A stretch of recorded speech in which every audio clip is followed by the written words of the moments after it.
നിലത്ത് വിട്ട് ഞാൻ അവിടുന്ന് ഇങ്ങനെ ശപിച്ചൊരു കരച്ചിലായിരുന്നു കരഞ്ഞു. കാരണം അവിടുന്ന് ഒരു കടലാസ് എടുക്കരുത്, ഇട്ടാ അത് കീറിക്കളയുന്ന അയാൾ പറഞ്ഞു. സുരേഷ് ഗോപി മരണം വരെ നിന്നാലും ജയിക്കില്ല. ഞാനൊരു RSS കാരിയാ. ആ സുരേഷ് ഗോപിനെ കാണാൻ പോയവള് എന്നാണ് നാട്ടുപോലെ അറിയപ്പെടുന്നത്. ആ വീട്ടിന്റെ മുമ്പിലിരുന്ന് തമ്പാനൂർ റെയിൽവേ സ്റ്റേഷന്റെ മുമ്പിലിരുന്ന് ഞാൻ കരയുന്ന ഒരു കരച്ചില് ക്യാമറയിൽ കാണാം. കാരണം എന്റെ 3 കല്യാണം മുടങ്ങി. എല്ലാം പ്രഹസനാണ്. യൂട്യൂബിൽ വന്നാൽ മാത്രമേ സുരേഷ് ഗോപി സഹായിക്കൂ, അല്ലാത്തവരൊന്നും സഹായിക്കില്ല. പക്ഷെ മനുഷ്യത്വം ഇല്ലാന്ന് ഇപ്പം മനസ്സിലായി. ചങ്ക പൊട്ടി ഞാൻ പറഞ്ഞു, ഗുരുവായൂരപ്പനെ കണ്ടു പോയിട്ട് സുരേഷ് ഗോപി ഗുരുവായൂർ പോകുമ്പോൾ ഞാൻ പറഞ്ഞു, ഗുരുവായൂരപ്പൻ സത്യമുള്ളവനാണെങ്കിൽ ഷോ നടത്തുന്ന ഒരുത്തരും വിജയിപ്പിക്കില്ല. നമസ്കാരം. തൃശ്ശൂർ പാർലമെൻറ്റ് മണ്ഡലത്തിൽ മത്സരിക്കുന്ന സ്ഥാനാർത്ഥിയാണ് സുരേഷ് ഗോപി. അദ്ദേഹം 2 തവണ അവിടെ പാർലമെൻറ്റിലേക്കും നിയമസഭയിലേക്കും മത്സരിച്ചിരുന്നു. ആ സമയത്തൊക്കെ അദ്ദേഹം പരാജയപ്പെടുകയാണ് ചെയ്തത്. ആ സമയത്തൊന്നും ഞാൻ അദ്ദേഹത്തെ വേണ്ടത്ര ശ്രദ്ധിച്ചിരുന്നില്ല. എന്നാൽ അതിന് ശേഷം കരുവന്നൂർ ബാങ്കുമായി ബന്ധപ്പെട്ട സമരത്തിലാണ് അദ്ദേഹത്തെ ഞാൻ ശ്രദ്ധിക്കുന്നത്. ഒരു സിനിമാ നടൻ എന്ന നിലയിൽ അദ്ദേഹത്തോട് എനിക്ക് വലിയ ബഹുമാനമെല്ലാം ഉണ്ട്. പക്ഷേ ഒരു രാഷ്ട്രീയ പ്രവർത്തകൻ, പൊതുപ്രവർത്തകൻ എന്ന നിലയിൽ കരുവന്നൂർ ബാങ്കുമായി ബന്ധപ്പെട്ട അദ്ദേഹത്തിൻ്റെ പ്രവർത്തനമാണ് ഞാൻ ശ്രദ്ധിക്കാൻ ഇടയായത്. 18 കിലോമീറ്റർ നടക്കാൻ അദ്ദേഹം ശ്രമിച്ചു എന്നുള്ള കാര്യമാണ് അദ്ദേഹത്തെ ഞാൻ വളരെ ശ്രദ്ധയോടുകൂടി അദ്ദേഹം ഒരു ഭാവി വാഗ്ദാനമാണ് എന്നുള്ള നിലയിൽ ചിന്തിക്കാൻ തുടങ്ങിയത്. പിന്നീട് കോഴിക്കോട് നടന്ന അദ്ദേഹത്തിനെതിരെയുള്ളൊരു കള്ളക്കേസ്, ഷിതാജ് ജഗത് കൊടുത്ത, മാധ്യമത്തിലെ പത്രപ്രവർത്തക ഷിതാജ് ജഗത് കൊടുത്ത ഒരു കള്ളക്കേസിൽ ഞാൻ അദ്ദേഹത്തോടൊപ്പമായിരുന്നു.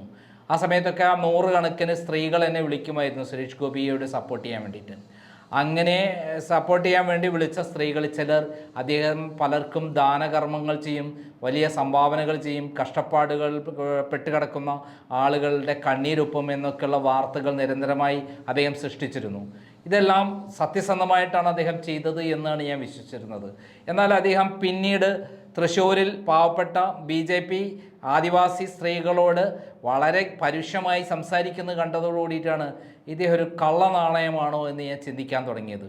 അതാണ് എന്ന് തെളിയിക്കുന്നതായിരുന്നു അദ്ദേഹം തൃശ്ശൂർ ലൂർദ് മാതാവിന് സമർപ്പിച്ച സ്വർണ്ണ കിരീടം എന്ന് പറയുന്ന ചെമ്പ് കിരീടം കൊടുത്ത് പറ്റിച്ചതിലൂടെയും പിന്നീട് വിലപേശി രത്ന കിരീടം സമർപ്പിക്കുമെന്ന് വാഗ്ദാനം ചെയ്തതെല്ലാം അദ്ദേഹത്തോടുള്ള മതിപ്പ് നഷ്ടപ്പെടുകയായിരുന്നു. പിന്നെ അദ്ദേഹത്തെ പിന്നീട് പഠിക്കാൻ ശ്രമിക്കുമ്പോൾ തോറും അദ്ദേഹം ഒരു കള്ളനാണയമാണെന്ന് എനിക്ക് ബോധ്യപ്പെട്ടിരുന്നു.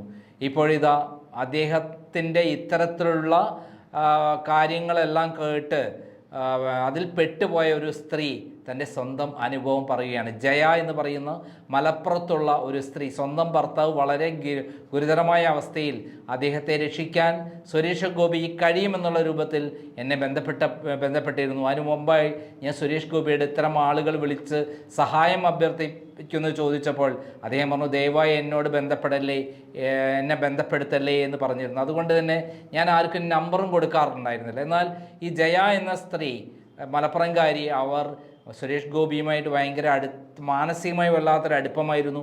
ഏകലവ്യൻ എന്ന സിനിമ കണ്ട് മതിഭ്രമം വന്ന് സുരേഷ് ഗോപിയെ കാണാൻ വേണ്ടി തിരുവനന്തപുരത്തേക്ക് ഇറങ്ങിപ്പുറപ്പെട്ട ഒരാളായിരുന്നു.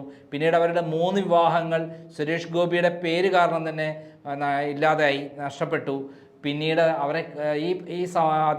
അവരുടെ ഭർത്താവിനെ വേണ്ടി അവർ 12 വയസ്സുള്ള കുഞ്ഞിനോടൊപ്പം തിരുവനന്തപുരത്ത് സുരേഷ് ഗോപിയുടെ വീട്ടിൽ പോയി ഉണ്ടായിട്ടുള്ള അനുഭവം വല്ലാതെ ഞെട്ടിക്കുന്നതും നടുക്കുന്നതുമാണ്. ഇത്രയും മനുഷ്യത്വമില്ലാത്ത ഒരാളാണോ സുരേഷ് ഗോപി എന്ന് നമ്മൾക്ക് ബോധ്യപ്പെടും. കാരണം അദ്ദേഹം ഈ കാണിക്കുന്നതെല്ലാം അദ്ദേഹത്തിൻ്റെ മുഖം വലിയൊരു പ്രതിഭാസമാണ്, എല്ലാവരും അംഗീകരിക്കുന്ന ഒരാളാണ് എന്ന് സ്വയം ഉണ്ടാക്കിയ ഒരു ഊതി ഉറപ്പിച്ച ബലൂൺ മാത്രമാണ് അദ്ദേഹം എന്ന് തെളിയിക്കുന്നതാണ്. ഞാൻ കൂടുതൽ പറയുന്നില്ല. നമുക്ക് പൂർണ്ണമായിട്ട് ജയ എന്ന് പറയുന്ന മലപ്പുറംകാരിയുടെ സ്വന്തം അനുഭവ കഥ പറയാം. അവർ ഒരു RSS കാരിയാണ് എന്നുകൂടി പറയുന്നുണ്ട്. ഇത് ഏതെങ്കിലും കെട്ടിച്ചമച്ചൊരു കഥയല്ല. കൃത്യമായിട്ട് അവർ ശരിക്കും തിരുവനന്തപുരം പോയി അവരെ സുരേഷ് ഗോപിയുടെ സ്വന്തം വീട്ടിൽ പോയി ഉണ്ടായുള്ള ഒരു അനുഭവമാണ് അവർ പറയുന്നത്. അവർ ശപിക്കുകയാണ്, സുരേഷ് ഗോപി ഒരു കാലത്തും ജയിക്കില്ല എന്നാണ് അവർ ശപിച്ചിരിക്കുന്നത്. അത്രയും മനുഷ്യത്വമില്ലാത്ത ദുഷ്ടനാണ് സുരേഷ് ഗോപി എന്നാണ് പറയുന്നത്. അവരുടെ ആ ശാപം ചിലപ്പോൾ ഏറ്റെന്ന് വരും സുരേഷ് ഗോപി. എന്തായാലും നമുക്ക് ഇത് പൊതുജന ശ്രദ്ധ വരേണ്ട ഒരു വിഷയമായതിനാൽ ഞാൻ ആ ഓഡിയോ ശബ്ദരേഖ, ഈ പറഞ്ഞ സ്ത്രീയുടെ ശബ്ദരേഖ പുറത്തുവിടുന്നു. കാരണം പലർക്കും സംശയമുണ്ടാകാം ഇത് ശരിയാണോ അല്ല മിഥ്യയാണോ എന്നൊക്കെ. ഒരു ഫോട്ടോ കൊടുക്കരുതെന്ന് അവർ അഭ്യർത്ഥിച്ചുകൊണ്ടാണ് ഞാൻ കൊടുക്കാത്തത്. ഇത് പൊതുജന ശ്രദ്ധയ്ക്ക് വേണ്ടി സുരേഷ് ഗോപി എന്ന് പറയുന്ന കള്ളവിഗ്രഹം പൊട്ടിത്തകരുകയാണ്. ആ പൊട്ടിത്തകരുന്നതിൻ്റെ ഭാഗമായി യഥാർത്ഥ സത്യം ലോകത്തെ അറിയിക്കേണ്ട ബാധ്യത നമുക്കുണ്ട്. പക്ഷെ ഞാൻ എങ്ങനെയൊക്കെയോ സുരേഷ് ഗോപി അവരെ വീട്ടിൽ പോയി. വീട്ടിൽ പോയിട്ട് എനിക്ക് കിട്ടിയ അനുഭവം ഭയങ്കര അനുഭവമായിരുന്നു. സുരേഷ് ഗോപി ഭയങ്കര മഹാനാണ്, ഭയങ്കര സന്മനസ്സുള്ളവനാണെന്നൊക്കെയാണ് പറയുന്നത്. പക്ഷെ ഏഴാം ക്ലാസ് പഠിക്കുന്ന എന്റെ കൊച്ചിനെയും കൊണ്ടാണ് ഞാൻ പോയേ. അപ്പോഴവരെ മകളുടെ കല്യാണത്തിന് 1 മാസം മുമ്പ്. അപ്പോഴും ഞങ്ങൾ ഇവിടുന്ന്, ഞാൻ പെരിന്തൽമണ്ണയാ താമസിക്കുന്നത്, അവിടുന്ന് ട്രെയിൻ കയറി. കാലത്ത് ഞാൻ എന്റെ കൊച്ചും, ഭർത്താവിന് വയ്യ, വരാൻ പറ്റില്ല, അപ്പം പോയി. അപ്പൊ കൊച്ചിന്റെ പഠിത്തത്തിന് വേണ്ടിയാണ് ഞാൻ സാറിനോട് മുമ്പ് പറഞ്ഞിരുന്നു. അതെങ്കിലും ഒരു സഹായം കിട്ടിയെങ്കിൽ, വേറെ ഒന്നും വേണ്ട, വീടോ അസുഖത്തിനൊന്നും വേണ്ട, സഹായം കൊച്ചിന് മാത്രം ഒരു 10ാം ക്ലാസ് വരെ പഠിക്കാനുള്ളൊരു സഹായം. അപ്പൊ അങ്ങനെ പോയി. അപ്പൊ പോയിട്ട് ഞങ്ങൾ പോയി, അവിടെ എത്തി. കാലത്ത് 7 മണിക്ക് അവിടെ, 7:05, 8 മണിക്ക് അവിടെ എത്തി. ഒറ്റക്കാണ് കേട്ടോ, ഞാൻ ആദ്യമായിട്ട് ഒരു നാട്ടിലേക്ക് പോകുന്നത്, ജീവിതത്തിൽ ആദ്യമായിട്ട്. അപ്പൊ അങ്ങനെ പോയിട്ടാകുമ്പോ അവിടെ സെക്യൂരിറ്റി ഉണ്ട്, വീട് പെയിന്റ് അടിക്കുകയാണ്, എല്ലാം ചെയ്യാണ് ആൾക്കാർ. അപ്പം മകൻ ഗോകുലി എന്നും വന്നോണ്ടിരിക്കുന്ന ഇതാ. അപ്പൊ അവിടുത്തെ സെക്യൂരിറ്റി, ഞാൻ അവിടെ പോയപാട് അവർ പറഞ്ഞു, സാറിപ്പോ ഇവിടെ ഇല്ല, മകൻ വരും, സാറ് ഫ്ലാറ്റിലാണ് പറഞ്ഞു, വീട് പണിയെടുക്കുന്നതുകൊണ്ട്. അപ്പം ഞാൻ പറഞ്ഞു, ചേട്ടാ ഞാൻ ഇങ്ങനെ വന്നതാണ്. അപ്പം പറഞ്ഞു, ഒന്നും പറഞ്ഞിട്ട് കാര്യമില്ല പറഞ്ഞു. ഞാൻ ചോദിച്ചു എന്തേ ചോദിച്ചു. അവിടെ എത്തുമ്പോ തന്നെ എന്റെ ചങ്ക് പറഞ്ഞു. കാരണം അവരെ പറയുന്നത് അവിടുത്തെ സെക്യൂരിറ്റി പറയുന്ന കേട്ടാൽ സഹിക്കില്ല. അപ്പം പറഞ്ഞു, ഇവിടെ ഒന്നും എടുക്കരുത് എന്നാ പറഞ്ഞു. ഒരു സഹായമോ ഒരു പേപ്പറോ ഒന്നും എടുക്കരുത് എന്നാ പറഞ്ഞു. അപ്പൊ ഞാൻ ചോദിച്ചു, സുരേഷ് ഗോപി എന്ന് പറയുന്ന അവരാണോ പറഞ്ഞു ചോദിച്ചു. ഗോകുലാണ് പറഞ്ഞു. അപ്പം ഞാൻ ചോദിച്ചു, അങ്ങേരെ അങ്ങനെ പറയാം, അപ്പൊ അങ്ങേര് സഹായം എല്ലാം ഷോ ആണ് പറഞ്ഞു. അപ്പൊ ഞാൻ അങ്ങോട്ട് ചോദിച്ചു, ഇത് ഷോ ആയിരുന്നു, അപ്പം അങ്ങേര് സഹായിക്കുന്നു പറഞ്ഞിട്ട് വരുന്നത്, അപ്പൊ ഈ യൂട്യൂബിലൊക്കെ ഇരുന്നവരെ മാത്രമേ അയാൾ സഹായിക്കുന്നു ചോദിച്ചു. അങ്ങനെ ഞാൻ ചോദിച്ചു. അപ്പൊ എന്നോട് ഒരുപാട് ആൾക്കാർ യൂട്യൂബിൽ കയറി സഹായിക്ക് അങ്ങനെ പറയുമ്പോ സുരേഷ് ഗോപി വരുന്നു പറഞ്ഞിരുന്നു എന്നോട്, BJP-കാരനെ. അപ്പൊ ഞാൻ പറഞ്ഞു, എനിക്ക് യൂട്യൂബിൽ കയറി കരഞ്ഞു പിടിച്ചിട്ട് സാറ് സഹായിക്കണ്ട, എനിക്ക് അല്ലാണ്ട് എന്നെ സഹായിക്കാൻ പറ്റുമോ നോക്കട്ടെ പറഞ്ഞാൽ ഞാൻ വീട്ടിൽ പോയേ. അപ്പം എനിക്ക് ഷോ നടത്തിയിട്ട് അങ്ങനെ പബ്ലിസിറ്റിക്ക് വേണ്ടി എന്നെ സഹായിക്കണ്ടെന്ന് ഞാൻ പറഞ്ഞു. അങ്ങനെ വീട്ടിൽ പോയിട്ടാകുമ്പോഴാണ് എനിക്ക് ഇങ്ങനെ. അപ്പൊ എന്റെ കുഞ്ഞ് 7ാം ക്ലാസ് പഠിക്കുന്ന കുഞ്ഞ് മൊത്തം ഇംഗ്ലീഷിലാണ് അവൾ എഴുതിയ ഒരു ലെറ്റർ എഴുതിയത്, വീട്ടിൽ നിന്ന് എഴുതിയിരുന്നു. അപ്പൊ പോസ്റ്റ് ചെയ്യാന്ന് പറഞ്ഞിട്ടായിരുന്നു ഞങ്ങൾ ഇരുന്നത്. അപ്പൊ പോസ്റ്റ് ചെയ്താൽ ഇവിടെ ഞാൻ ജാതി പറയല്ല, ഇപ്പൊ സുരേഷ് ഗോപി എന്ന് പറയുമ്പോ ഒരു പോസ്റ്റ് പോയില്ലെങ്കിലോ എന്ന് വിചാരിച്ചിട്ട്, കീറിക്കളഞ്ഞാലോ വിചാരിച്ചിട്ട് ഞങ്ങൾ നേരിട്ട് പോയത്.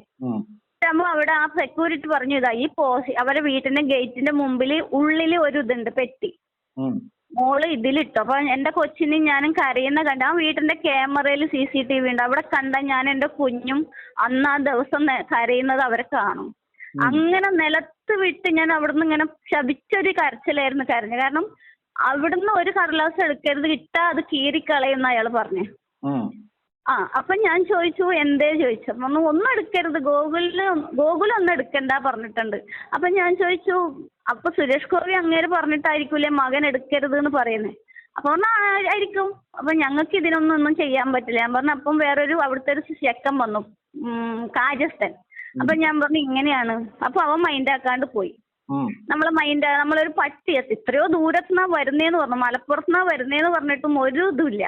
അപ്പൊ ഞാൻ ചോദിച്ചു അങ്ങേരെ മകന്റെ നമ്പർ, ഒരാളെ അറിയിക്കരുത്, ആര് വന്നാലും അച്ഛൻ ഇവിടെ ഇല്ലാന്ന് പറയാൻ പറഞ്ഞു. അങ്ങനെയാണ് പറയാൻ പറഞ്ഞേക്കുന്നത് ഞങ്ങളോട് പറഞ്ഞു സെക്യൂരിറ്റി. ഞങ്ങൾക്ക് അതിനപ്പുറം ഒന്നും പറയാനില്ല. അപ്പൊ അങ്ങേക്ക് എന്റെ സങ്കടം കണ്ടിട്ട്, കാരണം എന്റെ ജീവിതത്തിൽ ആദ്യമായിട്ടാണ് ഞാൻ പുറത്തിറങ്ങുന്നേ, അത് ഇത്രയും ദൂരം എന്റെ കൊച്ചിനെയും കൊണ്ട് ഒരു ട്രെയിനിൽ രാത്രി പോകുന്നത് നിങ്ങൾക്ക് ഊഹിക്കാം. അപ്പം രാത്രി ഇവിടുന്ന് അങ്ങാടിപ്പുറത്തുനിന്ന് 7:30 പോയിട്ട് രാവിലെ വെളുപ്പിന് അവിടെ എത്തുന്നത്. അപ്പം എന്നിട്ട് ഞാൻ ആ സെക്യൂരിറ്റി എന്നോട് പറഞ്ഞു, മോള് ഒരു 2 മണിവരെ ഇവിടെ മ്യൂസിയത്തിന്റെ അടുത്ത് ഇരിക്ക്. എന്റെ ഓർക്കണം, ഞാൻ ജീവിതത്തിൽ ആദ്യമായിട്ട് ഒറ്റക്ക് മ്യൂസിയത്തിൽ പോയിട്ട് ഇരുന്നു. അപ്പൊ അവിടെ ഒത്തിരി ആൾക്കാരുണ്ട്. ഒരു 4 മണിയാകുമ്പോൾ ഗോകുല് വരും. ആ സെക്യൂരിറ്റിക്ക് എന്നോട് സഹതാപം തോന്നിയിട്ട് പറയാം. അപ്പൊ ആ സെക്യൂരിറ്റി പറഞ്ഞു, വേറൊരാളും അറിയരുതിട്ടോ, ഞാൻ പറഞ്ഞിട്ടാണ് വരുന്നത്, എന്റെ പണി പോവും പറഞ്ഞു. അപ്പൊ ഞാൻ പറഞ്ഞു ഇല്ല ചേട്ടാ ഞാൻ പറയില്ല എന്ന് പറഞ്ഞു.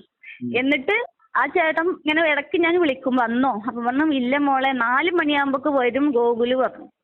എല്ലാ പണി സാധനം എടുത്തിട്ട് വരും, ഇങ്ങനെ ഓരോരു പണിക്കാർക്ക് കാശ് കൊടുക്കാനൊക്കെ വരും പറഞ്ഞു. അപ്പം എനിക്ക് ട്രെയിനിന് സമയമായി, ഞാൻ എന്റെ കൊച്ചല്ലേ, ഇവിടുന്ന് 6 മണിക്ക് അവിടുന്ന് തമ്പാനൂരിന്ന് കയറിയാലല്ലേ എനിക്ക് പിറ്റേന്ന് ഇവിടെ എത്തും. അപ്പൊ എനിക്കറിയില്ല. അപ്പൊ എന്റെ ഭർത്താവിനെ വിളിക്കുമ്പോൾ ഭർത്താവ് പറഞ്ഞു നീ ഇനി നിക്കണ്ട, അവര് വന്നില്ലെങ്കിൽ വീണ്ടും ഇതല്ലേ, ഇത്രയും സമയം നീ ഒറ്റയ്ക്ക് മ്യൂസിയത്തിൽ കാത്തിരുന്നില്ലേ, അപ്പം നീ വാ എന്ന് പറഞ്ഞു. ഞങ്ങൾ അവിടെ എത്തിക്കഴിയുമ്പോൾ ഗോകുല് വന്നു എന്ന് പറഞ്ഞു. ആ ചേട്ടൻ വിളിക്കുമ്പോൾ 4 മണിയാകുമ്പോൾ ഗോകുല് വന്നിട്ടുണ്ടായിരുന്നു. ഞാൻ പറഞ്ഞിട്ടാകുമ്പോ അവൻ ഒരു മൈൻഡ് ആക്കണ്ട, ഒന്നും ആക്കണ്ട, ഒരു സാധനം എടുക്കണ്ടെന്ന് പറഞ്ഞു. പക്ഷെ ഞാൻ എഴുതിയ പേപ്പർ കൊച്ച് ആ പെട്ടിയിലിട്ടു, വീട്ടിന്റെ മുമ്പിൽ പെട്ടിയിലിട്ടു. പെട്ടിയിലിട്ടിട്ട് ഞാൻ ആ സെക്യൂരിറ്റിന്റെ നമ്പർ എന്റെ കയ്യിൽ ഇന്നുണ്ട്. അപ്പൊ ഞാൻ വിളിച്ചു, ആ സെക്യൂരിറ്റിനെ വിളിച്ചിട്ട് ഞാൻ ചോദിച്ചു ചേട്ടാ എന്റെ കത്ത് അവര് എടുത്ത് അവരെ വീട്ടിൽ കൊണ്ടുവച്ചിട്ടുണ്ടോ? ഞാൻ സത്യം പറയട്ടെ മോളെ പറഞ്ഞു. ഞാൻ പറഞ്ഞ അത് കീറിക്കളഞ്ഞു പറഞ്ഞു. അവര് ഒരു കത്തും എടുക്കരുത്, രജിസ്റ്റേർഡ് കത്ത് സുരേഷ് ഗോപിക്ക് വരുന്നതല്ലാണ്ട് വേറെ ഒന്നും എടുക്കരുത്, ഒരാളും എടുക്കരുത് എന്ന് പറഞ്ഞിട്ടുണ്ട്, അതുകൊണ്ട് അവർ കീറിക്കളഞ്ഞു പറഞ്ഞു. അത് എന്താന്ന് പോലും വായിച്ച് നോക്കിയിട്ട് പോലും ഇല്ല പറഞ്ഞു.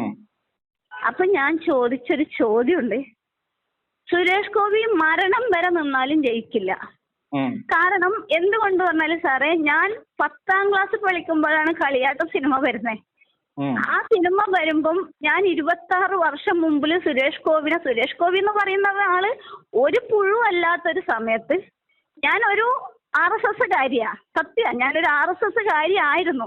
പക്ഷെ ഇപ്പൊ അല്ല, എന്റെ അച്ഛൻ കോൺഗ്രസിന്റെ നേതാവ് എല്ലായിരുന്നു. പക്ഷെ എന്റെ വീട്ടില് എല്ലാരും ഉണ്ട്, എല്ലാ പാർട്ടി ഉണ്ട്. പക്ഷെ ഞാനൊരു RSS കാരി ആയിരുന്നു. പക്ഷെ ഞാൻ ഇതുവരെ വോട്ട് കൊടുത്തിട്ടില്ല. 10-18 വയസ്സിൽ തുടങ്ങിയതാ. പക്ഷെ കല്യാണം കഴിഞ്ഞതിന് ശേഷം ഒന്നിലും ഇല്ല, പ്രവർത്തനം ഒന്നുമില്ല, അങ്ങനത്തെ ഇല്ല. പക്ഷെ വീട്ടിൽ എന്റെ അച്ഛൻ കോൺഗ്രസിന്റെ ഒരു നേതാവാ. പക്ഷെ സുരേഷ് ഗോപിനെ കാണാൻ 15 വയസ്സിൽ 10ാം ക്ലാസ് കഴിഞ്ഞിട്ട് കളിയാട്ടം സിനിമ ഇറങ്ങിയിട്ടാകുമ്പോ ഞങ്ങളെ നാട്ടില്, ഞാൻ നീലേശ്വരം കാര്യ, കോട്ടപ്പുറം വൈകുണ്ഠ ക്ഷേത്രത്തിൽ കളിയാട്ടം സിനിമ കഴിഞ്ഞിട്ട് അയാൾക്ക് ഒരു ദോഷം വന്നു. കെട്ടാൻ പാടില്ലാത്ത തെയ്യത്തിൻ്റെത് കെട്ടി ഒരു വസൂരി പോലത്തെ ഒരു അസുഖം കണക്കെ വന്നിട്ട് തുലാഭാരം വന്നു, അവിടെ ത്രാസ് തൂക്കാൻ വേണ്ടി വന്നു. അപ്പൊ ഞങ്ങൾക്ക് കാണാൻ പറ്റിയില്ല. അപ്പം അതിന്റെ ഒരു ഇതിൽ ഞങ്ങൾക്ക് കാണാൻ പോകണം. സുരേഷ് ഗോപി എന്ന് പറഞ്ഞാൽ എനിക്ക് ജീവനായിരുന്നു. ഏകലവ്യം സിനിമ അന്ന് അങ്ങനെ ഒരു 10 വയസ്സിൽ എനിക്ക് തുടങ്ങിയൊരു ഇഷ്ടം. ആ 15 വയസ്സിൽ ഞാൻ ആ ആളെ കാണാൻ പോയി തിരുവനന്തപുരം. അങ്ങനെ എനിക്ക് കാണാൻ പറ്റില്ല. ഗുരുവായൂർ വരെ പോയിട്ട് ഞാൻ മടങ്ങി വന്നു. ഞാനും എൻ്റെ കൂട്ടുകാരിയാണ് കേട്ടോ. അങ്ങനെ അന്ന് മുതൽ എൻ്റെ നാട്ടിൽ അറിയപ്പെടുന്നത് എൻ്റെ കല്യാണം വരെ മുടങ്ങി. കാരണം അത്ര ഇഷ്ടപ്പെട്ടൊരു നടൻ എൻ്റെ ജീവിതത്തിൽ സുരേഷ് ഗോപി പറഞ്ഞാൽ എനിക്ക് മറക്കില്ല. അങ്ങനെ ഒരു ഇഷ്ടമായിരുന്നു. അന്ന് സുരേഷ് ഗോപിനെ കാണാൻ ഈ ഭൂമിയിൽ ഞാൻ മാത്രമേ അങ്ങനെ പോയിട്ടുള്ളൂ. കല്യാണം നഷ്ടപ്പെടാൻ കാരണം സുരേഷ് ഗോപിയാണോ? ആ സുരേഷ് ഗോപിനെ കാണാൻ പോയവള് എന്നാണ് നാട്ടുപുഴ അറിയപ്പെടുന്നത്. നാട് വിട്ട്, അന്നത്തെ കാലത്ത് നാട് വിട്ട് പോകുന്നൊരു പെണ്ണ്, 2 പെൺപിള്ളേര്. നമുക്ക് താല്പര്യമായിരുന്നു. താല്പര്യം പറഞ്ഞാല് 10 വയസ്സില് ഏകലവ്യ സിനിമ ഇതില് തുടങ്ങിയൊരു ഇഷ്ടാ. എന്റെ 10-11 വയസ്സിലാണ് ഏകലവ്യം സിനിമ എനിക്ക് കാണുന്നത് ആദ്യമായിട്ട്. അപ്പൊ അന്ന് തുടങ്ങിയൊരു ഇഷ്ടം. അങ്ങനെ കളിയാട്ടം സിനിമക്ക് നാട്ടിൽ വന്നിട്ടാകുമ്പം കാണാനും പറ്റില്ല. അപ്പൊ നമ്മള് 2 കൂട്ടുകാർ പ്ലാൻ ചെയ്തു. 3 ആള് ചെയ്തു, ഒരാൾ വന്നില്ല. അപ്പൊ ഞാൻ അങ്ങനെ വന്നു. ഞാനാണ് ഒരു വയസ്സിന് മൂത്ത ഒരാൾ. അപ്പൊ എന്നെയല്ലേ എല്ലാരും പറയും, ഞാൻ കൊണ്ടുപോയി എന്നുള്ളൊരിതില്. പക്ഷെ അങ്ങനെ ഇഷ്ടപ്പെട്ട് ഞങ്ങൾ വന്ന് ഗുരുവായൂർ വരെ വന്ന് ട്രെയിൻ കയറി വന്ന്. അന്നത്തെ കാലത്ത് അന്ന് സുരേഷ് ഗോപി ആരാന്ന് പോലും ആർക്കറിയില്ല. മോഹൻലാൽ മമ്മൂട്ടിയായിരുന്നു. അപ്പൊ എന്നോട് എല്ലാരും ചോദിച്ചൊരു ചോദ്യം, നീ എന്തിനാ സുരേഷ് ഗോപിനെ ഓഞ്ഞവനെ കാണാൻ പോയേ? മമ്മൂട്ടിനി മോഹൻലാൽ. ഞാൻ പറഞ്ഞു എനിക്ക് സുരേഷ് ഗോപിയെ ഇഷ്ടം എന്ന് പറഞ്ഞു. പക്ഷെ കാണാൻ പറ്റിയില്ല. ഗുരുവായൂർ വരെ എത്തുമ്പോഴേക്ക് എനിക്ക് ശരീരം പേടിയായി, വിറച്ചു. അപ്പൊ ഞാൻ പറഞ്ഞൊരു വാക്കുണ്ട്, ഗുരുവായൂരപ്പനെ കാണാൻ പോയിട്ട് തൊഴുതിട്ട് പോയാൽ സുരേഷ് ഗോപിനെ കാണാൻ പറ്റും. അന്നേരത്തെ ആ ചെറുപ്പത്തിന്റെ ഒരു ഇതാണ്. അപ്പം അങ്ങനെ ഗുരുവായൂർ അമ്പലത്തിൽ പോയി. ഒരു വയസ്സായ ഒരു അപ്പൂപ്പൻ, ദൈവം കൊണ്ടുപോയതായിരിക്കും, ഒരു വയസ്സായ ഒരു അപ്പൂപ്പൻ ട്രെയിനിൽ കണ്ടു. മക്കളെ എവിടെ പോകുന്നു ചോദിച്ചു. സത്യം പ്രായമില്ലേ, നിങ്ങൾ സുരേഷ് ഗോപിനെ കാണാൻ പോവുക, പക്ഷെ ഗുരുവായൂർ അമ്പലത്തിൽ പോയിട്ട് പോവാനാണ് ഇഷ്ടം എന്ന് പറഞ്ഞു. അപ്പൊ കാണാൻ പറ്റുന്നു. നിങ്ങള് ഗുരുവായൂർ അമ്പലം ഞാൻ കാണിച്ചു തരാ പറഞ്ഞു. ആ ആളെ എന്റെ അമ്പലത്തിന്റെ നട വരെ ഞങ്ങളെ കൊണ്ടുവിട്ടു. പക്ഷെ അവിടെ എത്തുമ്പോഴേക്ക് സന്ധ്യയായി. അപ്പൊ ഞങ്ങൾക്ക് പേടിയായി. ഒരു 6 മണിയായി. അപ്പൊ ഞങ്ങൾ അവിടെ സെക്യൂരിറ്റിയോട് പറഞ്ഞു ഞങ്ങൾ ഇങ്ങനെ വന്നതാണ്, ഞങ്ങൾക്ക് വീട്ടിൽ പോകണം, സുരേഷ് ഗോപിനെയും കാണണം എന്ന് പറഞ്ഞു. അപ്പൊ ആ ആള് പറഞ്ഞു നിങ്ങൾ സുരേഷ് ഗോപിനെ കാണണ്ട, സുരേഷ് ഗോപി അന്ന് ആരുമല്ല, നിങ്ങൾ വീട്ടിൽ പോയിക്കോ, വീട്ടിൽ അച്ഛന്റെ നമ്പർ ഇതാ വിളിക്കാ പറഞ്ഞു. അന്ന് അങ്ങനെ തുടങ്ങി ഇഷ്ടമാണ് സാറേ. ഇത്രയും വർഷം ഞാൻ ഒരു ഷോയും ഒരു ഇതിലും പറഞ്ഞു അങ്ങനെ എന്നോട് എല്ലാരും പറഞ്ഞു യൂട്യൂബിൽ വാ ഇങ്ങനെ വരും എന്നൊക്കെ പറഞ്ഞു. അതൊന്നും എനിക്ക് വരണ്ട. പക്ഷെ എന്റെ മകൾക്ക് 12 വയസ്സായി. ഞാൻ 12 വയസ്സിൽ സാറിനെ കാണാൻ പോയി. എന്റെ മകൾക്ക് 12 വയസ്സിൽ ഞാൻ ഇന്ന് സുരേഷ് ഗോപിയുടെ വീട്ടിൽ പോയി. പക്ഷെ എനിക്ക് കിട്ടിയ അനുഭവം എന്റെ കുഞ്ഞു പറഞ്ഞു, ഇതിനാണോ അമ്മയുടെ കല്യാണം വരെ പേര് ഇന്നും കഴിഞ്ഞ വർഷം വരെ എന്നെ ഒരു കൂട്ടുകാരൻ വിളിച്ചിട്ടാകുമ്പം ഞാൻ എന്റെ നാട്ടിലേക്ക് ഇപ്പം വിളിക്കലില്ല. അപ്പോഴും അവർ പറയുന്നൊരു വാക്കാ, നീ പണ്ട് സുരേഷ് ഗോപിനെ കാണാൻ പോയില്ലേ, ഇത്രയും അടുത്ത്, നീ ഇപ്പം മലപ്പുറത്തല്ലേ, ഇതുവരെ സുരേഷ് ഗോപിനെ കണ്ടോ? അപ്പൊ എനിക്ക് ഉത്തരവില്ല. കാരണം ഇന്ന് എന്റെ നാട്ടില് ആ പേര് മാറ്റിയിട്ടില്ല എന്നാ. അത്രക്കും ബുദ്ധിമുട്ട്. ആ ഒരു പെണ്ണിന്റെ വേദന അവരെ വീട്ടില് ഭൂമിയിൽ ആദ്യമായിട്ട് ഒറ്റയ്ക്ക് പോകുന്നൊരു പെണ്ണിന്റെ വേദന അവരെ വീട്ടിന്റെ മുമ്പിൽ പോയിട്ട് കിട്ടുന്ന ഒരു വേദന. അന്ന് ആ മുറ്റത്തിരുന്നിട്ട് ഞാൻ ഒരു പിടി മണ്ണ് ഇങ്ങനെ ഞാൻ കരഞ്ഞു. അപ്പൊ സെക്യൂരിറ്റിയോട് ഞാൻ ചോദിച്ചു എല്ലാം ഷോ ആയിരുന്നോ ഇവർക്ക്? അവരോട് പറഞ്ഞു ഇത്രയും വർഷം ഞാൻ കാണാൻ വന്നൊരു സാറാ, ഒരു മനുഷ്യനാ. സുരേഷ് ഗോപി എന്ന് പറയുന്ന ഒരാൾ ആരും ഇഷ്ടപ്പെടാത്ത ഒരു സമയത്തായിരുന്നു, തുടക്കത്തിലായിരുന്നു ഞാൻ. ഇന്ന് സുരേഷ് ഗോപിയുടെ പിറകെ കാണാൻ ഇഷ്ടംപോലെ ആൾക്കാരുണ്ട് കെട്ടിപ്പിടിക്കാനും. അപ്പോഴും എനിക്ക് കെട്ടിപ്പിടിക്കൊന്നും വേണ്ട. പക്ഷെ ഇപ്പോഴും ഞാൻ ഇഷ്ടപ്പെടുന്ന ഒരു മനുഷ്യൻ. പക്ഷെ ഇപ്പം ആ വീട്ടിന്റെ മുമ്പിലിരുന്ന് തമ്പാനൂർ റെയിൽവേ സ്റ്റേഷന്റെ മുമ്പിലിരുന്ന് ഞാൻ കരയുന്ന ഒരു കരച്ചിൽ ക്യാമറയിൽ കാണാം. കാരണം എന്തിനു വേണ്ടിയായിരുന്നു 26 വർഷം ഇത്രയും പേര് ദോഷം. ഇപ്പോഴും എന്റെ നാട്ടിൽ എന്റെ അച്ഛനൊഴികെ അമ്മ മാത്രം, അച്ഛനൊഴികെ എല്ലാവരും എന്നെ അപമാനിച്ചതാ. എന്റെ ഏട്ടത്തിമാര് വരെ ഇന്നും എന്നെ അപമാനിക്കുന്നത് സുരേഷ് ഗോപിനെ കാണാൻ പോയവര്, അവര് മാർക്സിസ്റ്റാണേ. അപ്പം ഇവൾക്ക് എന്തിന്റെ സൂക്കേടായിരുന്നു അന്ന്. ഇന്നും ഞാൻ എന്റെ നാട്ടിൽ വിളിക്കാറില്ല. കാരണം എന്റെ 3 കല്യാണം മുടങ്ങി. ബ്രോക്കർമാരോട് വരുമ്പോ ആൾക്കാർ പറയുന്നത് വേറൊന്നല്ല, അത്രയും പഴികേട്ടൊരു പെണ്ണ്. അപ്പോഴും ഞാൻ ചോദിക്കുന്നത് ഞാൻ സുരേഷ് ഗോപിനെ കാണാനല്ലേ പോയുള്ളൂ. അങ്ങനെ ഒരു അപ്പൊ ആ സാർ ആ അനുഭവത്തിന്റെ വേദന ഒന്ന് മനസ്സിലാവണം. ഇപ്പം അത്രക്കും ഒരു സങ്കടം അനുഭവിച്ചൊരു പെണ്ണാ. എന്നിട്ടും ഈ സാറിന്റെ വീട്ടിൽ പോയിട്ടാകുമ്പോ എനിക്ക് കിട്ടിയപ്പോ എന്റെ മോള് ആ 12 വയസ്സുകാരി അന്ന് ഞാൻ, ഇന്ന് എന്റെ 12 വയസ്സുകാരി ചോദിച്ചൊരു ചോദ്യം, ഇത്രയും വർഷം അമ്മ സുരേഷ് ഗോപി എന്ന് പറയുമ്പം എന്തൊക്കെയായിരുന്നു കളിച്ചേ, എന്നിട്ട് ഞാൻ അമ്മക്ക് കിട്ടിയ എന്റെ കത്ത് പോലെ അവർ കീറിക്കളഞ്ഞില്ലേ. എന്റെ കുഞ്ഞവിടുന്ന് കരഞ്ഞൊരു കരച്ചിൽ കണ്ടിട്ട് ആ സെക്യൂരിറ്റി ഇന്നും വിളിക്കും. ആ സെക്യൂരിറ്റി ഇന്നും വിളിച്ചിട്ട് എന്നോട് പറയും മോളെ എല്ലാം പ്രഹസനാ, എല്ലാം പ്രഹസനാ, യൂട്യൂബിൽ വന്നാൽ മാത്രമേ സുരേഷ് ഗോപി സഹായിക്കൂ, അല്ലാത്തവരെ ഒന്നും സഹായിക്കില്ല. കാരണം ഞാൻ പോകുന്നതിന് കുറച്ച് മുമ്പിലെ ഒരാള് പോയിട്ട് ഒട്ടരക്കരക്കാരൻ കരഞ്ഞിട്ട് പോയിട്ട് ഒരാളും മൈൻഡാക്കുന്നില്ല. സുരേഷ് ഗോപിനോട് പറയുന്ന പോലും, ഗോകുല് പറഞ്ഞിട്ടുണ്ട് പോലും ഒന്നും എടുക്കരുത്, കാരണം അവനിഷ്ടമല്ല സഹായിക്കുന്നതും ഒന്നും. പിന്നെ അച്ഛനോടൊന്നും അച്ഛൻ ഇതാക്കുന്നത് ഇഷ്ടമല്ല. അതുകൊണ്ട് ഇപ്പം ഞാൻ ചോദിച്ചു സുരേഷ് ഗോപി സാർ അത് പറയാണ്ട് മകൻ, ഇപ്പൊ സാറ് പറയാണ്ട് സാറിന്റെ മകൻ ഒന്ന് കീറിക്കളയോ? അത് സാറിനല്ലേ മോശം അല്ലേ? അപ്പൊ സാറിന്റെ അനുമതി ഇല്ലാണ്ട് ഒരു മകൻ ഒരിക്കലും ഒരു തെറ്റ് ചെയ്യില്ല. അപ്പം ഞാൻ എന്റെ മകളോട് പറയണം എന്നും എടുക്കണ്ട, എല്ലാം കീറിക്കളഞ്ഞെന്ന് ഞാൻ പറയാണ്ട് എന്റെ മകളെ കീറാനുള്ള അധികാരവും ധൈര്യവും വരില്ല, ഇല്ല. അപ്പം ഒരു കുഞ്ഞെഴുതിയ ഫോൺ നമ്പർ വരെ വെച്ചു. അതില് എന്തെങ്കിലും മനസാക്ഷി തോന്നി ഒന്നേ ചോദിച്ചില്ല സാറേ, ഒരുപാട് നമ്പർ അന്വേഷിച്ചു. അപ്പം സാറിന് വേണ്ടി ഒരു സഹായം മനസാക്ഷി ഉണ്ടെങ്കിൽ ഒന്ന് വിളിക്കണം. അവൾ ഇംഗ്ലീഷിൽ മൊത്തം എഴുതി വെച്ചു. എന്നിട്ട് ആ പേപ്പർ ഇന്നലെയും ചോദിച്ചു ആ ചേട്ടനോട്, ചേട്ടാ എന്റെ കത്ത് നിങ്ങൾ മോളെ അത് കീറിക്കളഞ്ഞ് എന്റെ കൺമുമ്പ് എന്നല്ല അവരെല്ലാം വാരിക്കൊണ്ട് കളഞ്ഞേ, രജിസ്റ്റേർഡ് കത്ത് മാത്രമേ അവർ എടുക്കരുത് എന്ന് പറഞ്ഞിട്ടുണ്ട്. അതാണ് ഞങ്ങളോട് പറഞ്ഞിട്ടുണ്ട്, ആര് വന്നാലും ഒന്നും പറയരുത്. അപ്പൊ സുരേഷ് ഗോപി ഒരു വെറും തട്ടിപ്പാണ് എന്നാണ് പറയുന്നത്. തട്ടിപ്പാണോ ചോദിച്ചാൽ ഇതിനപ്പുറം എന്നാ സാർ. 26 സുരേഷ് ഗോപിക്ക് ഇന്ന് ഞാൻ അന്നും പറഞ്ഞു ആ സെക്യൂരിറ്റിയോട് അവിടെ നിന്ന് വേറെ മുറ്റത്തൊരാളുണ്ട്. 26 വർഷം മുമ്പിലെ സുരേഷ് ഗോപി ഒന്നും അല്ലാത്തൊരു സമയത്ത് അങ്ങേരെ കാണാൻ പുറപ്പെട്ടു വന്നൊരു പെണ്ണ്, ഇന്നും ഞാൻ ആഗ്രഹിക്കുന്ന ഒരു മനുഷ്യൻ, ഒരു നടന്നില്ല കേട്ടാ, വേറൊന്നല്ല. ഇന്ന് പെണ്ണുങ്ങളെ കൂമ്പാരം അങ്ങേർക്ക് ഉണ്ടാവുമ്പോൾ അന്ന് സുരേഷ് ഗോപിനെ ഇഷ്ടപ്പെടാണ്ട് മോഹൻലാൽ മമ്മൂട്ടി എന്ന് പറഞ്ഞ് നടന്ന പെണ്ണുങ്ങളാ ഇന്ന് സുരേഷ് ഗോപിയുടെ പിറകെ നടക്കുന്നത്. ഞാനിക്ക് ഒത്തിരി വയസ്സൊന്നുമില്ല, 37 വയസ്സേ ഉള്ളൂ. അപ്പം അവരൊരു അനിയത്തിയുടെ പ്രായമുള്ളൂ. അന്ന് അങ്ങേർക്ക് 30-39 വയസ്സിൽ എനിക്ക് 12 വയസ്സേ ഉള്ളൂ.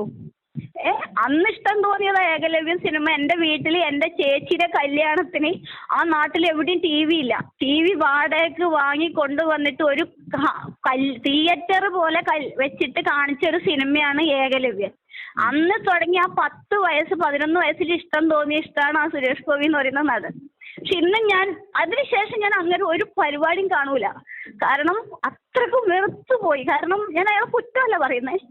ഇപ്പോഴും എന്നിട്ടും അങ്ങ് ആ സെക്യൂരിറ്റി എന്നോട് ചോദിക്കും, മോളെ ഇപ്പം വാ, ഇപ്പം വന്നിട്ട് അങ്ങനെ കാണാം. ഞാൻ പറഞ്ഞു എന്തിനാ? കാരണം എൻ്റെ കുഞ്ഞും അവിടെ ആ ക്യാമറ CCTV ഉണ്ട്. അങ്ങനെ മൊബൈലിൽ ആ വീട്ടിൽ വരുന്ന നടക്കുന്നതൊക്കെ കാണില്ലേ സാറേ? അങ്ങനെ മൊബൈൽ കണക്ട് ഉണ്ടാവൂലേ? അപ്പൊ ആ വീട്ടിൽ വരുന്നതും അവിടെ ചെയ്യുന്ന ഒരു വീട് പൊളിച്ച അയാൾ കാണൂലേ? അപ്പൊ ആ വീട്ടിന്റെ മുമ്പിൽ വന്ന് കരയുന്നു. CCTVയുടെ മുമ്പിൽ നിന്നിട്ട് എൻ്റെ കണ്ണിന്ന് വീഴുന്ന വെള്ളം ഞാനും എൻ്റെ കുഞ്ഞും അപ്പൊ അവര് കാണൂലേ? അത് എൻ്റെ കുഞ്ഞ് എഴുത്ത് അതിലിടുന്നത് കാണൂലേ? അപ്പൊ ഒരു ചെറിയ കുഞ്ഞ് എന്താ എൻ്റെ വീട്ടിൽ വന്ന് എഴുത്തിട്ടേന്ന് ഈ സുരേഷ് ഗോപി അയാൾ കാണൂലേ? അയാൾ ഇത്രയും വിവരം ബുദ്ധി. അപ്പൊ എനിക്കൊന്നുമില്ല. എൻ്റെ ഭർത്താവ് എന്താ ചോദിച്ചു, നീ ഇതിനാണോ ഇത്രയും കാലം നിന്റെ നാട്ടിൽ കഴിഞ്ഞ വർഷം വരെ പഴി കേട്ടത് സുരേഷ് ഗോപിനെ കാണാൻ പോയവളെന്നുള്ളൊരു പേര് ദോഷം? പക്ഷെ എനിക്കതിൽ അപമാനമൊന്നുമില്ല സാറേ. പക്ഷെ ഇപ്പൊ ഞാൻ സങ്കടപ്പെടുന്നത് 12 വയസ്സിൽ എൻ്റെ കുഞ്ഞിനെയും വെച്ച് രാത്രി 7 മണിക്ക് ഇവിടുന്ന് കയറി. ഭർത്താവിന് വയ്യാത്തോണ്ടാട്ടോ ഭർത്താവ് കയറ്റി വിട്ടു. എന്നോട് പറഞ്ഞു, മോളെ നീ എൻ്റെ ഭർത്താവിനോട് പറഞ്ഞു, മോളെ നീ പോവണ്ട. അപ്പൊ നല്ല ഇച്ഛായ, ഞാൻ ഹിന്ദു, എൻ്റെ ഭർത്താവ് ആർസിയ. അപ്പൊ നല്ല ഇച്ഛായ അങ്ങനെ സഹായിക്കുമായിരിക്കും. കാരണം പക്ഷെ മനുഷ്യത്വം ഇല്ലാന്ന് ഇപ്പം മനസ്സിലായി. കാരണം എൻ്റെ അച്ഛനൊഴികെ ബാക്കി എല്ലാവരും സുരേഷ് ഗോപിനെ കാണാൻ പോയി. പറഞ്ഞു 15 വയസ്സിൽ എന്നെ പഴിചാരാൻ തുടങ്ങിയതാ. നാടും നാട്ടുകാരും. ആ മറ്റേ കൂട്ടുകാർക്കില്ല. കാരണം ഞാൻ 1 വയസ്സിന് മൂത്തത് ഞാനാണേ. ഇപ്പൊ ചേട്ടനും വേറൊരു ചെറുക്കനും പോകുമ്പോ ചേട്ടനാണ് ഇച്ചിരി പ്രായമില്ലെങ്കിൽ ചേട്ടനല്ലല്ലോ നീ കൊണ്ടുപോയി, നീയാണ് അവളെ അവനെ കൊണ്ടുപോയെന്നല്ലേ പറയും. അപ്പൊ ആ ഒരു പഴിയായിരുന്നു എന്നോട്. ബ്രോക്കർ എൻ്റെ അച്ഛനോട് പറഞ്ഞു, നിങ്ങളെ മോളെ കല്യാണം കഴിയാത്ത പണ്ട് അവള് സുരേഷ് ഗോപിനെ കാണാൻ പോയിരുന്നല്ലോ ഒരു പെൺകുട്ടിനെയും കൂട്ടിയിട്ട്, അതുകൊണ്ട് അങ്ങനത്തെ ഒരാളെ വേണ്ടാന്ന് പറഞ്ഞു, നാട് വിട്ട് പോയിരുന്നു. അപ്പൊ ഒരു വേദന എന്താ? പക്ഷെ അപ്പോഴെനിക്ക് വേദന തോന്നിയിട്ടില്ല സാറേ. പക്ഷെ ഇപ്പം ഈ കഴിഞ്ഞ മാസം അല്ല അതിന്റെ മുമ്പത്തെ മാസം ഞാൻ പോയി വന്നിട്ടാകുമ്പേ എന്റെ ചങ്ക് കലങ്ങി. ആ മ്യൂസിയത്തിൽ, തിരുവനന്തപുരം മ്യൂസിയം, എൻ്റെ കുഞ്ഞു പറഞ്ഞു സുരേഷ് ഗോപി എന്ന് പറയുന്നവര് കാരണം ഞാൻ മ്യൂസിയം കണ്ടാൻ വേണം. ആ കുഞ്ഞിന്റെ വേദന എന്തുണ്ട്? രാവിലെ 9 മണിക്ക് മ്യൂസിയത്തിലിരുന്ന ഞാൻ 3 മണി വരെ അവിടെ ഇരുന്നു. ഇങ്ങനെ ഒരു പട്ടി, ആരുമില്ല, അറിയില്ല ഒന്നും. അപ്പം ഇവര് വരും, ഗോകുല് വരും എന്നില്ലൊരിതില്. പക്ഷെ ആ സമയം വരെ ഇരുന്നിട്ടും വന്നിട്ടില്ല.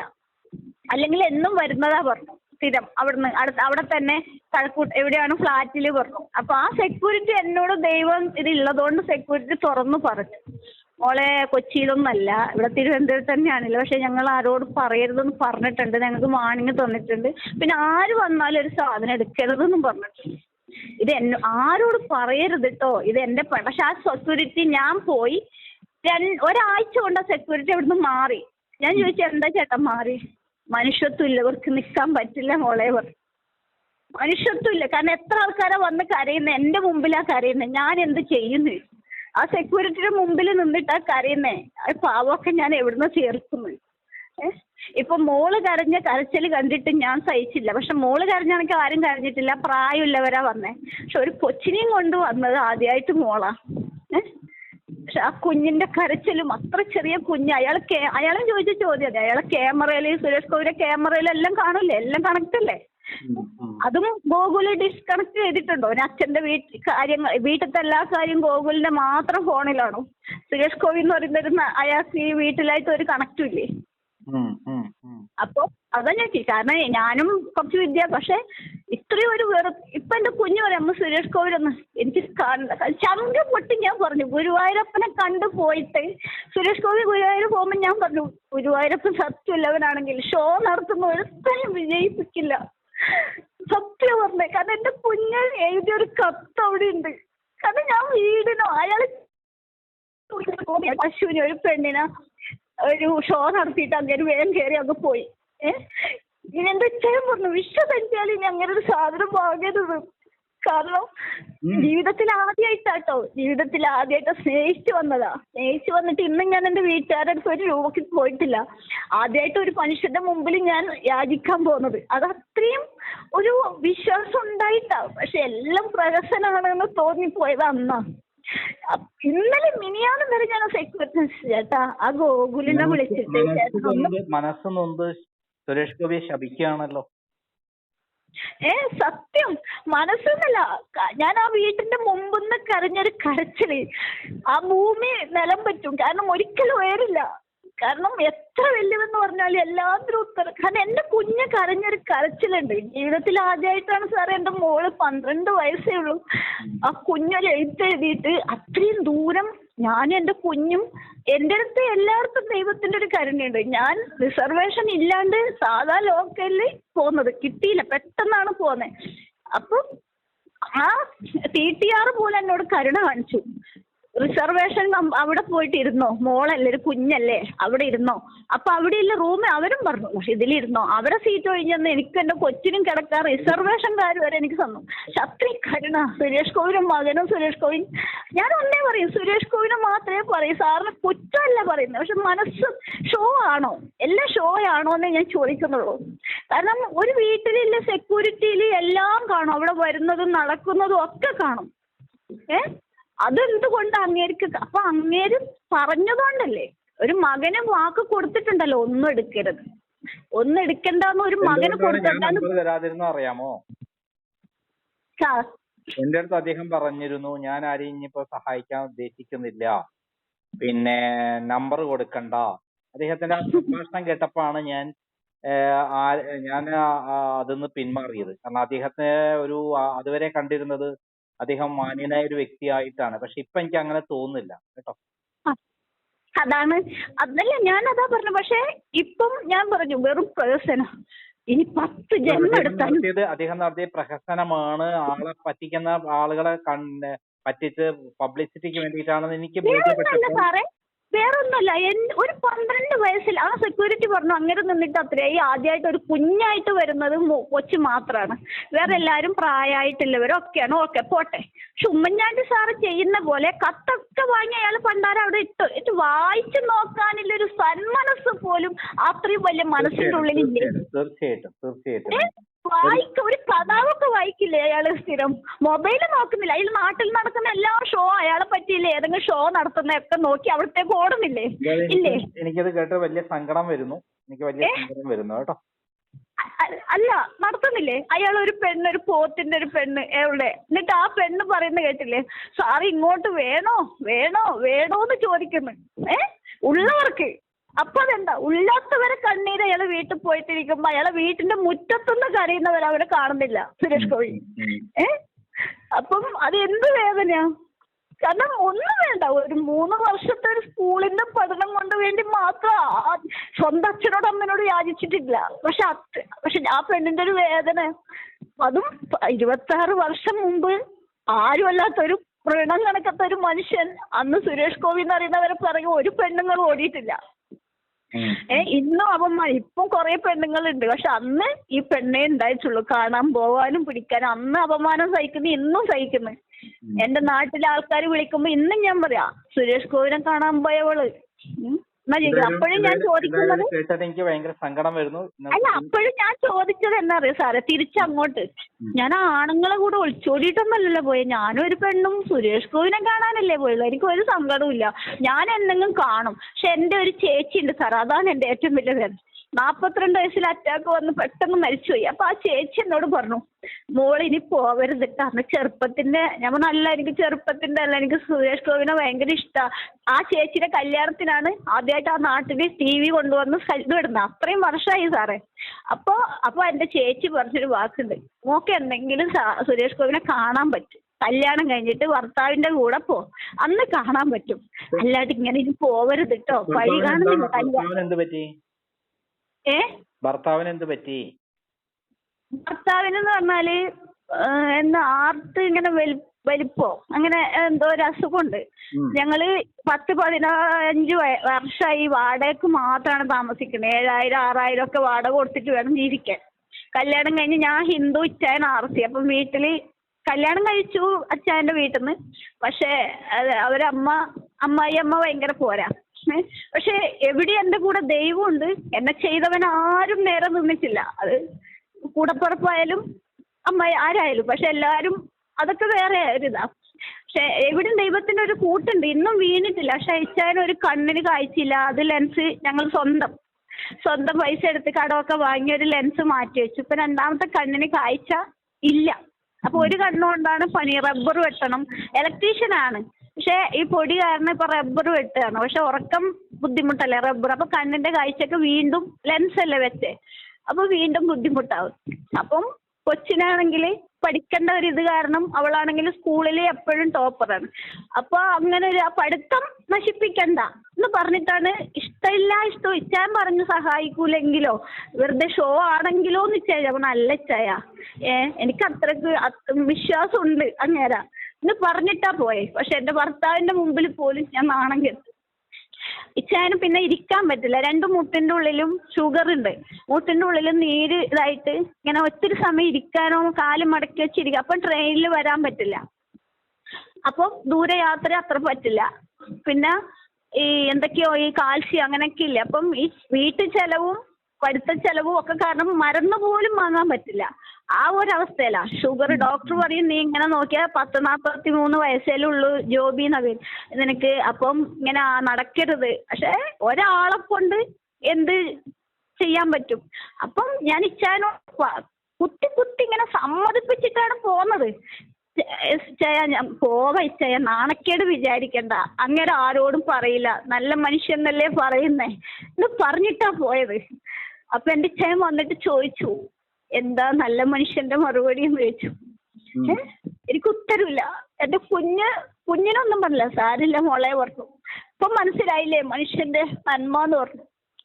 നിന്റെ അമ്മക്ക് പോയില്ലെങ്കിൽ മനസ്സിലാവൂലല്ലോ സുരേഷ് ഗോപി നല്ലവരാന്ന് പറഞ്ഞ് മരണം വരെ ഇരിക്കില്ലേ.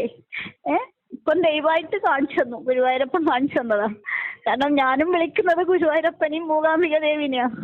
പക്ഷെ ആ ദൈവം എനിക്ക് കാണിച്ചു തന്നു. പക്ഷെ എന്റെ കുഞ്ഞ് ഒരു സത്യം എന്ന് പറഞ്ഞാല് ഒരു നിമിത്താണ് സാറേ. 12 വയസ്സിൽ അങ്ങനെ സിനിമ ഞാൻ കണ്ട് ഇഷ്ടപ്പെടുമ്പോ അതേ 12 വയസ്സിൽ എന്റെ മോൾ ആ വീട്ടിൽ പോയി. അപ്പൊ ഒരു നിമിത്ത. കാരണം ഇതും ഞാൻ നിമിത്ത.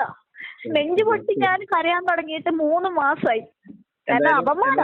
മിന്നുന്നതൊന്നും പൊന്നല്ല എന്ന് മനസ്സിലായി. അതുകൊണ്ടാ ഞാൻ ഇത് നിങ്ങളിപ്പം വിളിച്ചു പറയാനും ദൈവം ഒരു നിമിത്തം തന്നതായിരിക്കാം. ഇന്ന് ഇങ്ങനെ ഒരു നമ്പർ എനിക്ക് സാറിന്റെ നമ്പർ ഓർമ്മയില്ല, എന്റെ കയ്യിലില്ല. അപ്പം എല്ലാം അപ്പം എന്നെ ഒരു BJP-ക്കാരൻ ആള് വിളിച്ചിട്ടാകുമ്പോ അവര് പറഞ്ഞു ഞാൻ യൂട്യൂബിലിടാ, എന്റെ മൊബൈലിൽ വീഡിയോ എടുക്കാൻ പാ. ഞാൻ പറഞ്ഞു എനിക്ക് വീഡിയോ എടുക്കണ്ട പറഞ്ഞു. ഇങ്ങനെ 16 ഇത്ര വർഷം മുമ്പിലെ സുരേഷ് ഗോപിനെ കാണാൻ പോയതാന്നൊക്കെ പറഞ്ഞിട്ട് ഞാൻ പറഞ്ഞു എനിക്ക് അങ്ങനത്തെ ഒരു സഹായവും വേണ്ട. ഒരു ഷോ നടത്തിയിട്ട് അങ്ങനെ എന്നെ സഹായിക്കണ്ട, അറിയാണ്ട് സഹായിക്കാൻ പറ്റുമോ നോക്കാം എന്ന് പറഞ്ഞു. പ്രഹസനം നടത്തിയിട്ട് എന്നെ അയാൾ സഹായിക്കണ്ട പറഞ്ഞു. അപ്പൊ അവരയിൽ പോയില്ല. അപ്പൊ അങ്ങനെ എന്നോട് പറഞ്ഞൊരു വാക്കുണ്ട്, എത്ര പോയാലും നിന്നെ സഹായിക്കില്ല എന്ന്. അത് എന്ത് കൊണ്ടാണെന്ന് എനിക്ക് ഇപ്പോഴും അറിയില്ല. പിന്നെ അയാളുടെ നമ്പർ എന്റെ കയ്യിലില്ല.